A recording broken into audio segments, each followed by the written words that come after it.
So what needs to be done first of all is this being altered, so we can put the white padding first of all, followed by the Brillo system above it.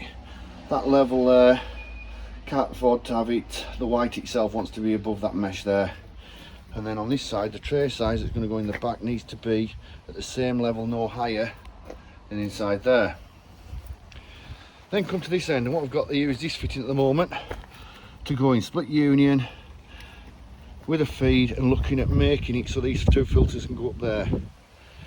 Wire 1 inch hose right the way through, and that is going to go around to the other side into this on a T,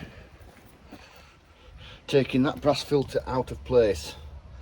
That's coming out, so that T is going to go into that point there with a hose barb and come right the way around, making sure that everything drops down on the right levels. Can't afford for it to be another way.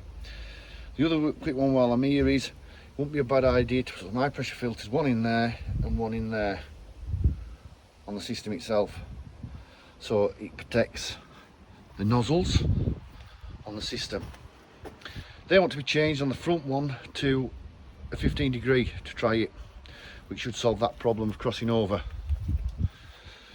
We're then wanting to take and make another single feed round to the bottom of here by taking that bung out at the back end, coming out on an angle and coming round and going through a filter on this side. So put onto here and dropping down gradually down the side to a tap that we can reach, that can be put in the side wall of this tank and fed there. Now obviously it's also been set up as well, so we need T-piece to go into this point here, which is going to go to a primer frost valve setup. So the system itself with a hose that goes into there, so we can then open that. You can take the strain and stress away from the engine start key all the time as the engine gets older, especially on the setup itself.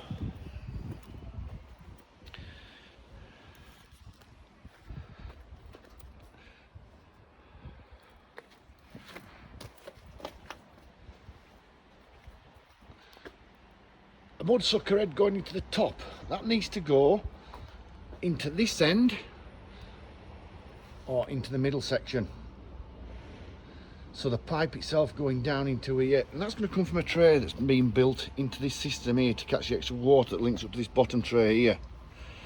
A 2-inch hose from there to another system that's sealed, so it's then protected, and the water can then be run off the pressure washer to fill back up all the time continuously, working very similar, which we found out about a nozzle that's inside there, which probably might be able to work at the same time instead of doing it that way. Jetted right.